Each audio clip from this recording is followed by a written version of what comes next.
What's up, folks? This is Vargo with Vargo Productions, back again with another tutorial. Today we're staying on the theme of kicks. We've done in our past videos EQ, side chaining, and this past video was compression. So really, the main thing we have left to do is just cover saturation. I'm going to cover a couple types of different saturation today, both tube and tape saturation. Then I'll go over sort of what those look like within a mix, when you use them on your kick specifically. And as we progress through this series, I'll do saturation for other types of sounds as well, snares and synths and all that jazz. So if you do want me to do it differently, if you'd like for me to just cover like one topic like saturation or compression and then kind of go down the list, I can do that too. But I want to kind of mix it up for you guys. So I'll go over sort of what these things are, why they're so important, why they're wildly, they're under or overused by most people, and how you can fix that to make your kick sound fat. So let's get to it.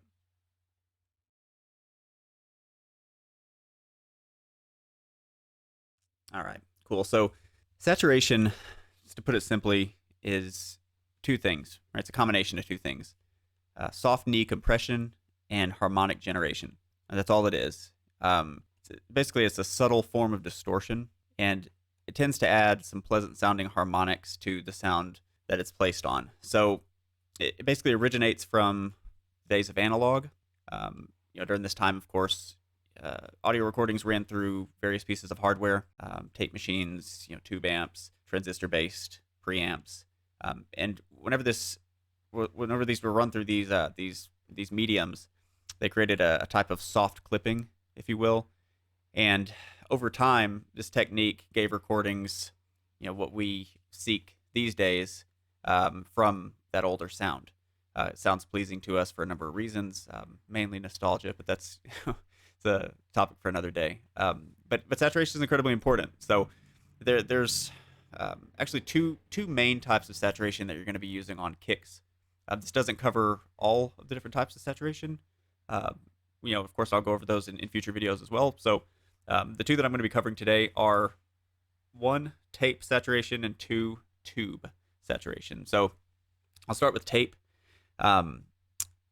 There's no real single sound for tape saturation that we can, harken back to, but most people generally associate it with the driving of odd harmonics, which are going to be the odd numbered multiples of the fundamental frequency.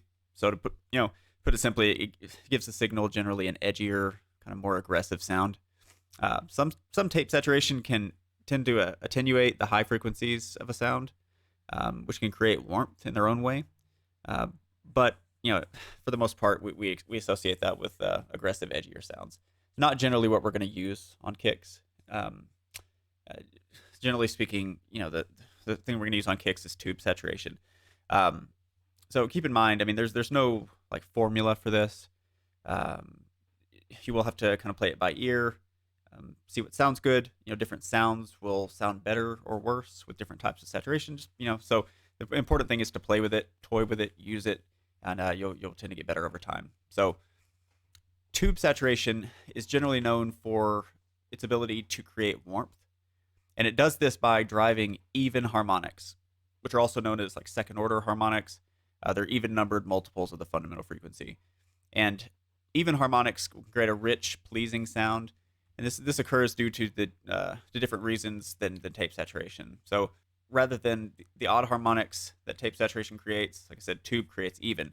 So warmth due to even harmonics occurs because the tube saturation is boosting lower frequencies than would be done with tape saturation. And that's really all there is to it. So as far as like using saturation on kicks is concerned, there's no set rules when it comes to mixing. Of course, it's no right answers to default to every time. There are some general trends that we can follow when it comes to sat. So these trends have developed over decades.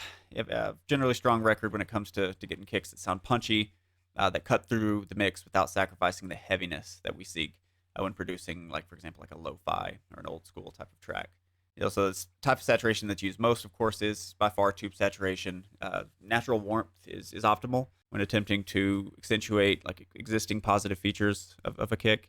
When paired with additional compression and EQ, tube saturation can bring out the natural aggression caused by the transient sounds of a kick, while also bringing out silky smooth, sort of thumping quality that isn't necessarily evident without the use of saturation. So tape saturation can also be used, but for the most part, the kick will need to possess some specific traits for that to be the preferred type of sat that you use. In most cases, tube saturation is going to be the better option. But like I said before, don't hesitate to experiment. You may surprise yourself and find something that sounds really good, regardless of what I or anyone else says. So in a more practical sense, this will help you kind of build your chops as well and learn when and where to use certain types of plugins, which is really the important part of this video and you working on your production moving forward. So there's only so much you can learn from a video, so experimentation is necessary. So I'll open up FL and I'll play a snippet of a beat that I've been working on. Then we'll go through a couple different saturation plugins. We'll play the differences and we'll go from there. All right, so basically what we've got here, I've got the kick isolated, and I've sidechained the kick with a synth bass, which kind of acts like a bass guitar type sound. It's kind of a funk sound. And then I've got two different 808s here. The reason I've got two different ones is because they're pitched differently, and they were different enough that when I stretched them, it didn't sound right. So I just made two different instances of the same plugin, just on different notes. So basically, you're going to hear all of those together at first because they're sidechained. So I'll play the kick just dry, and then I'll start adding some plugins in, and we'll talk about it as we go. So here we go.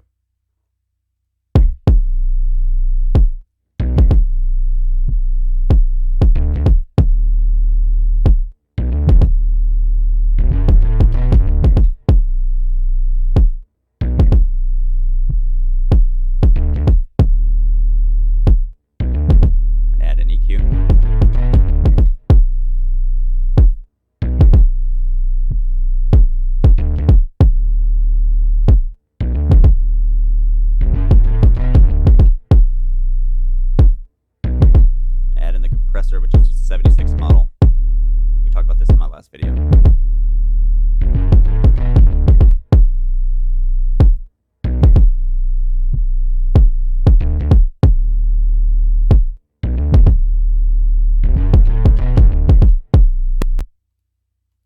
All right, so basically these two things are pretty standard. I've covered both of these in past videos.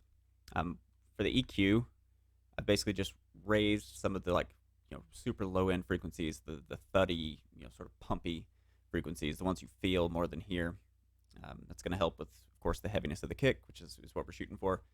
These frequencies here are kind of the more ticky, like higher end of the kick. I've raised those a bit.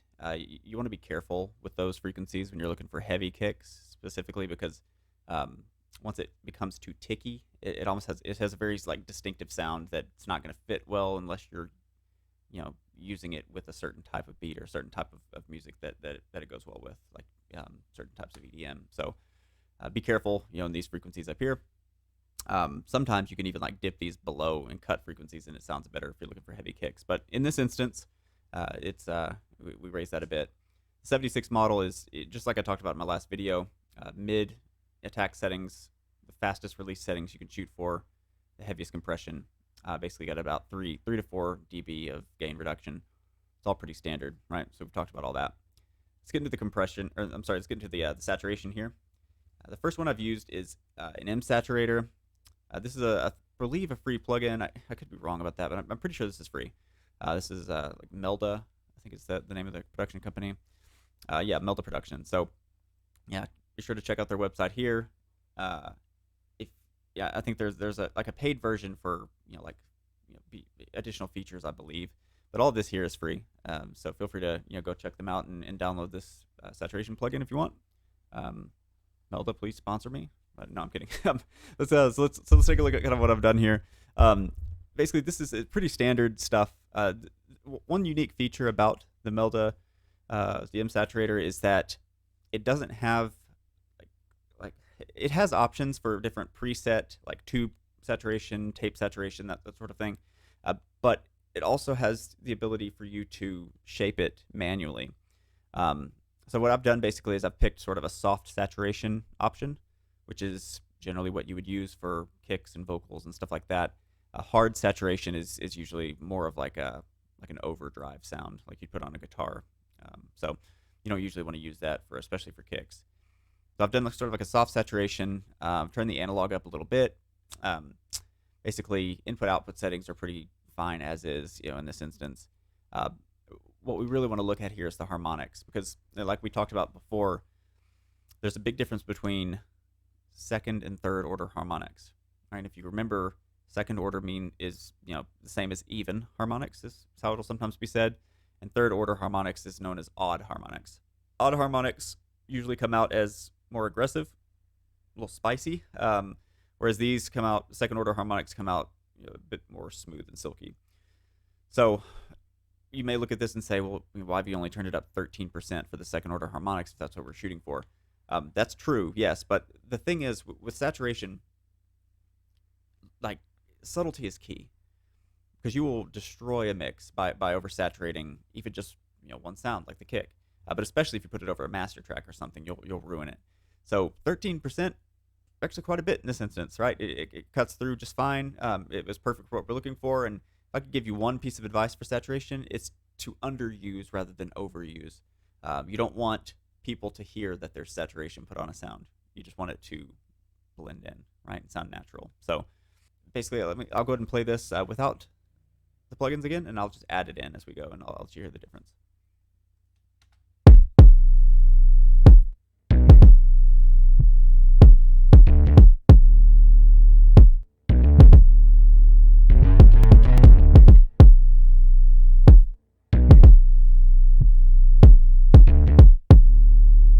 Go and add it in.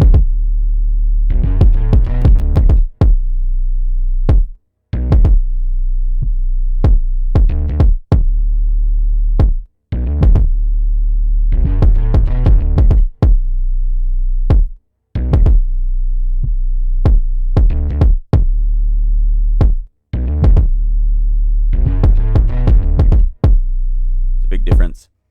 I'll turn up these harmonics so you can see what I'm talking about.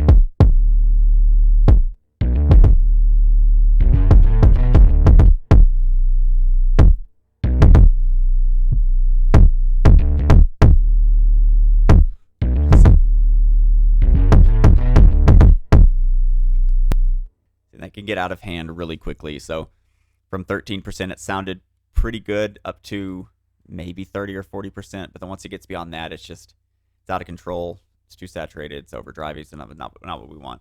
So I'm sure you could hear there. It's a big difference whenever we add the M saturator in. It sounds heavy and thuddy without being too ticky and having too much high end. And that's just a beautiful thing that saturation does. You could, of course, do this manually with EQ. But why? Just you can use saturation to make life easier for yourself and more efficient than by all means. So again, this is not a tape saturator or a tube saturator necessarily. It's not specific to either one of those. You can do either or.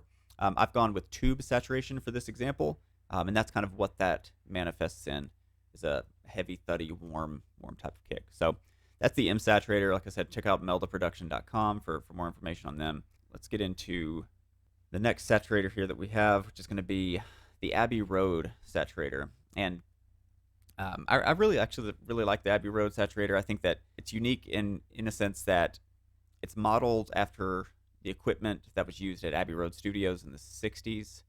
I believe is when they started using it. The Beatles recorded there, of course, at that time, and pretty much every major band did, especially if they were British. So very unique sound, really shaped music for some time.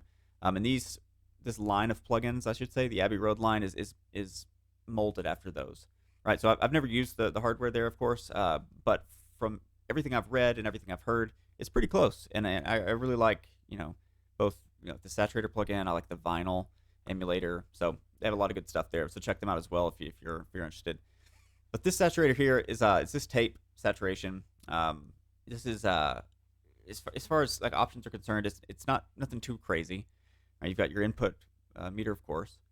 You have both pre and post EQ. So of course, pre EQ is going to be EQing the sound before it hits the saturation.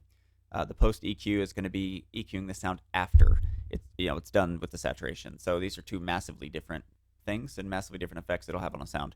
I've chosen not to go with any EQ. I'm not really doing anything additionally other than the saturator itself. You got two options here. You've got TG and you got red.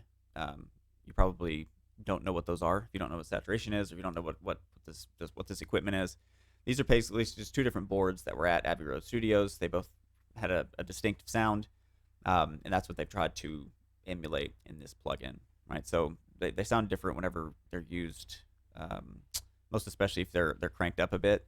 Again, you'll see here that as far as the levels are concerned of saturation, they're pretty low, at about 15. I think they were at 13 in the last plugin.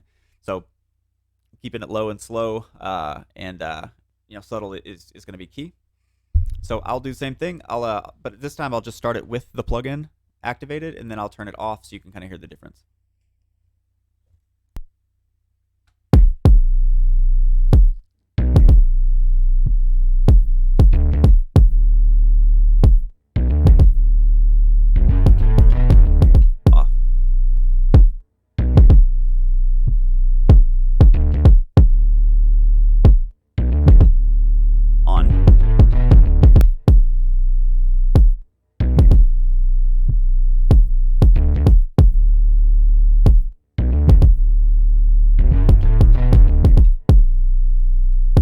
So this one was a bit more subtle, I think, than the M Saturator was.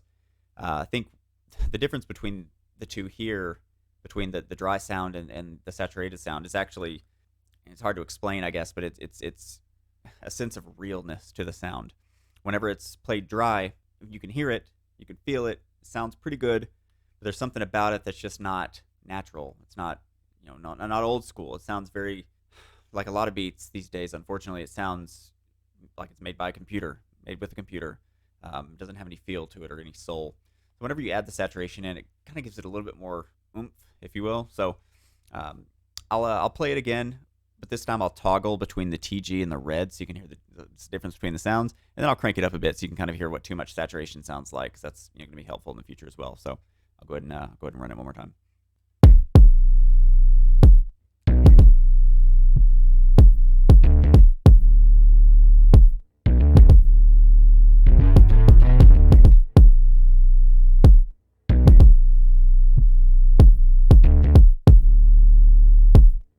Toggle to red.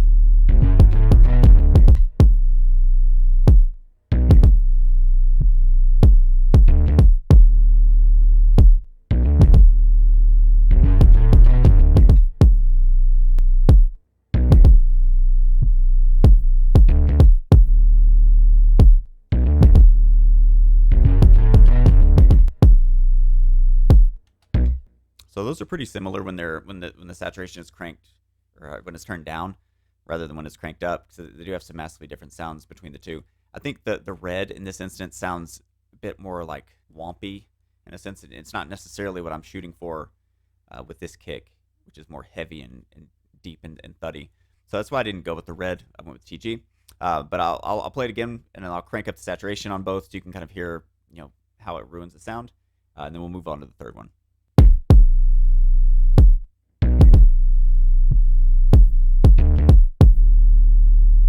Turn it up.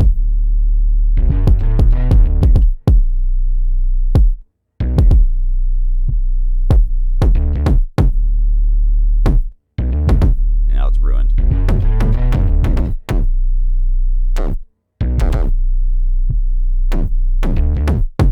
Fine margins. I could get away with it cranked up here.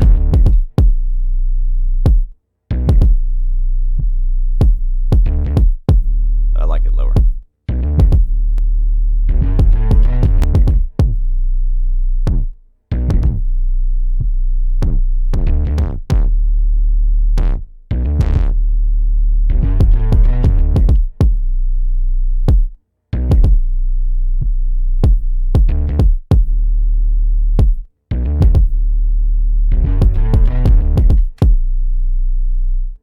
All right, so that was the Abbey Road Saturator. Feel free to look them up online if you're interested in the Waves plugin line here for this saturator model.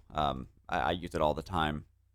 It's not necessarily something that I use over like whole master channels, but it is something that I'll use on, like, for example, a kick or a sound like that. So good stuff. So we're gonna move on here to, I still don't know how to say this. I don't know if it's Saphira or Sapphira. this saturation plugin is actually really unique. It has a ton of cool presets. I use it all the time on all sorts of different stuff. I like to use it a lot actually on vocals as well because it tends to shine through there. But in this instance, I've used it, of course, on the kick, and if you can see here, it's unique in some of its options as well. So, of course, we've been talking about even and odd harmonics. Now, this plugin here has basically meters for each one.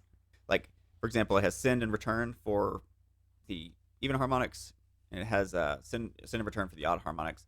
So basically, I've turned up the odd harmonics a bit more. I've turned off like even harmonic like levels being raised, and I've kept it with odd because I wanted to show kind of what some of the harsher frequencies would sound like a tape saturator, so you can get the sort of idea of the two and what they're all about.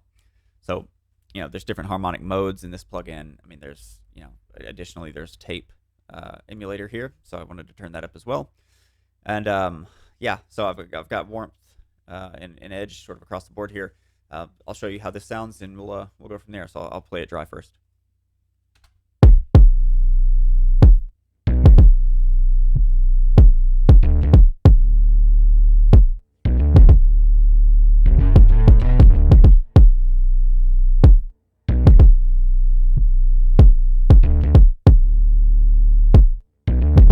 Turn the plugin on.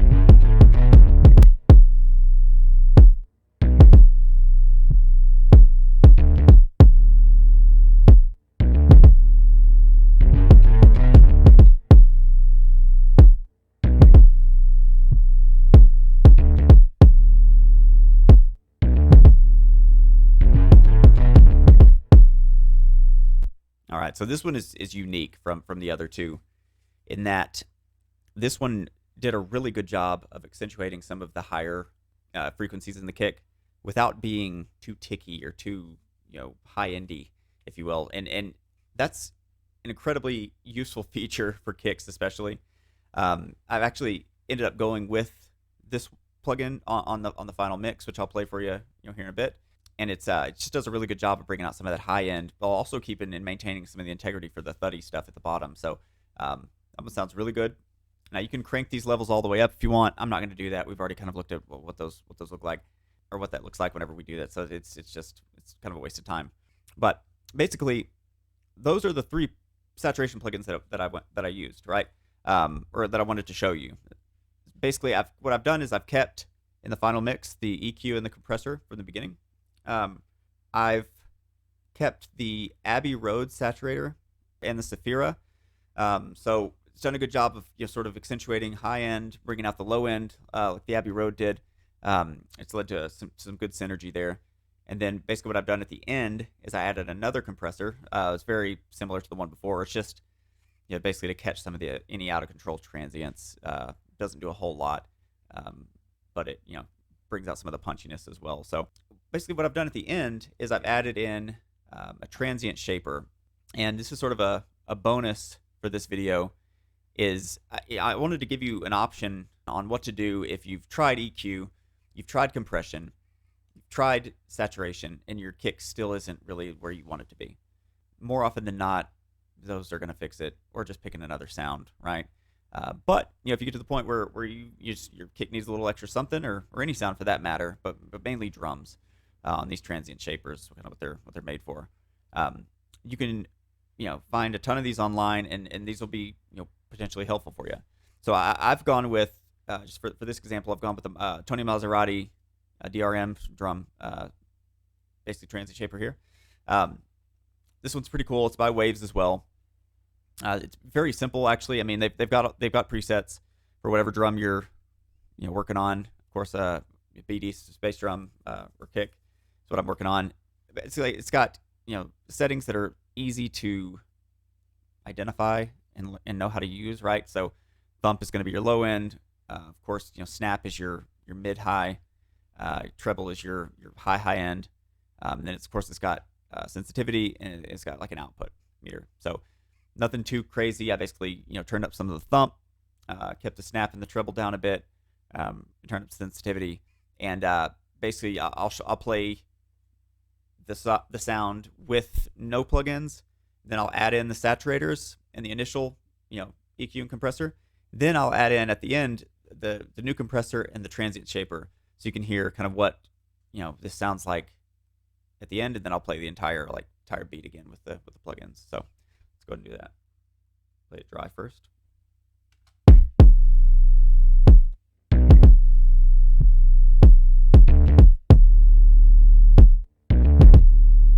EQ and compressor.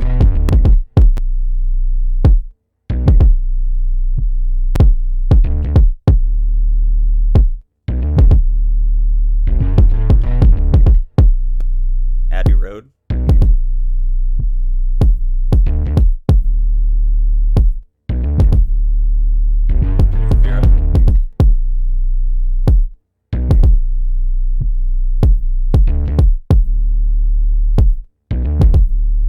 New compressor.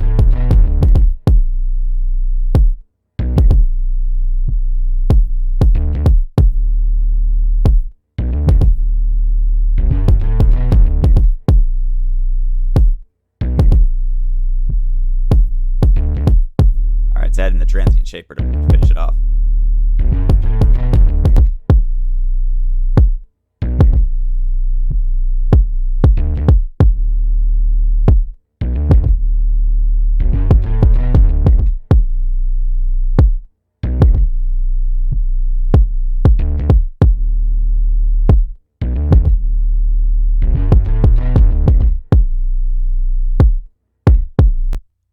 Now that transient shaper at the end gives it a totally new sound in a lot of ways. So, we've done the work that we could with saturation, EQ, compression, that sort of thing. But that the transient shaper comes in and just transforms that kick into something that just, to me, sounds perfect for this mix. Super heavy, but it cuts through, and it's just there. And sometimes it takes using 6 plugins total on one kick to get it where you want it to be. But when you get to that point and you've taken the steps necessary to get to a stage where you're totally happy with the sound, it's a good feeling, and these things show in the work that you do. They matter. So that's why I'm kind of showing you and telling you and letting you know that it's okay to be a perfectionist, right? Anyone that's successful in anything is a perfectionist in a lot of ways. So don't let that hold you down. That's sort of the power of saturation as it relates to kicks. So I'll play it again, the entire mix basically this time, dry, and then I'll bring in the kicks plugins and let you kind of hear the difference there, and then we'll be good. So let's go ahead and play that dry for you.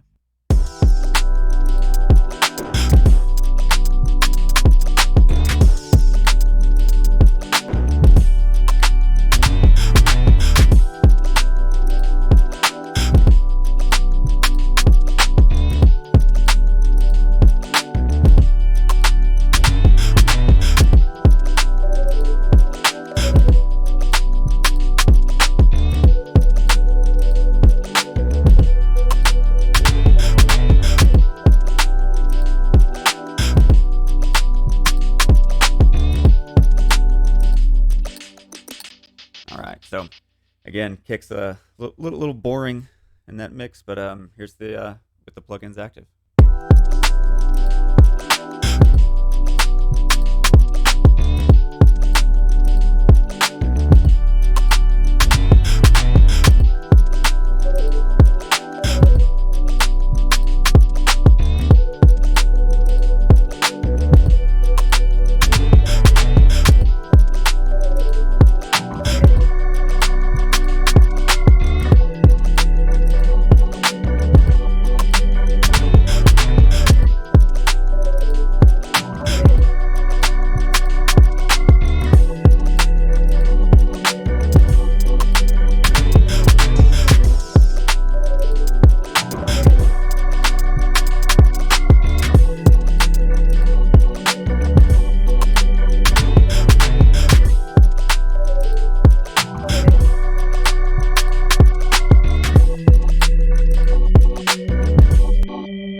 All right, perfect. So that'll pretty much do it there. I do have one more thing to show you actually before we go. and I almost forgot about this until these other sounds were playing. So basically, if you remember, I've got this sound here, which is basically like a bass guitar sound, and I'll go ahead and totally solo it for you here and show you the difference between what this sounds like with and without some saturation. Okay, so this is just the sound dry.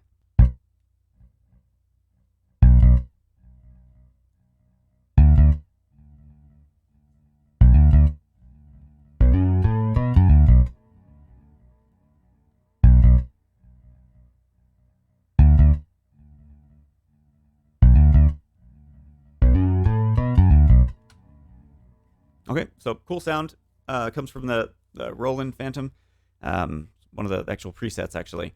So I went ahead and added a compressor in at the beginning to control some of the transients. Then basically I've added a JJP bass.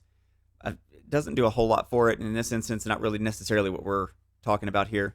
And then I've added a Cymatics Origin, which is it's a saturator, super easy to use. It's actually like a quote-unquote vintage plugin. It does other things other than saturation, but that is one of the options here. Then I've added in a CLA bass to give some width, some additional distortion, and then of course this is the compressor for the sidechain with it and the kick. So I'll play it with those other plugins and without the Cymatics Origin, and then I'll bring the Origin in, and you'll hear the saturation and how it totally transforms the sound.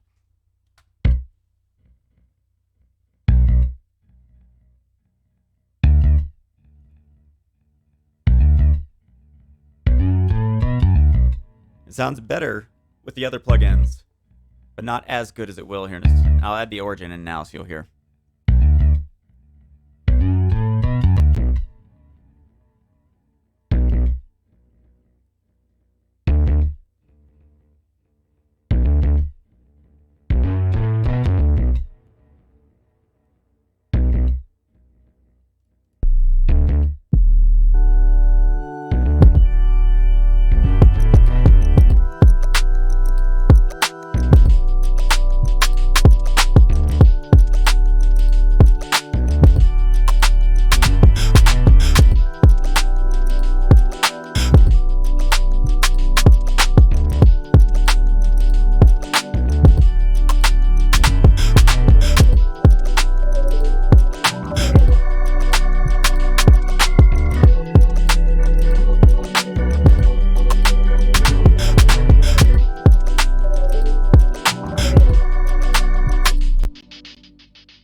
Yeah, so that totally transforms the sound of the bass guitar.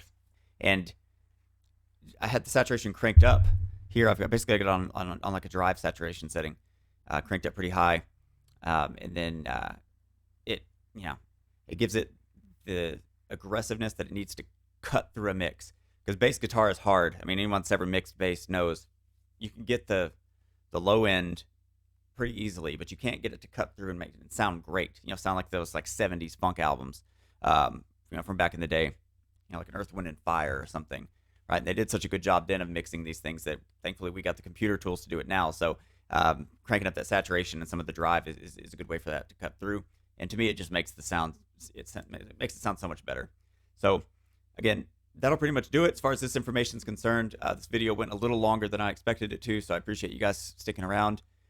As always, I appreciate you guys stopping by, checking out the video. Please like and subscribe if you would like to support the channel. Check out my LinkedIn bio if you want to check out any additional information on me, or just check out my channel or my Spotify, my BeatStars. So my website is producedbyvargo.com. It's producedbyvargo.com. And yeah, feel free to take a look if you want any additional information on me. If you have any comments or anything to say about saturations, maybe it's a tip that something that you do that makes life a little easier for you, or makes your beats sound better, please drop those in the comment section while you're liking and subscribing, which I know you will. And yeah, I appreciate you guys stopping by. Hope you have a good one. Thanks.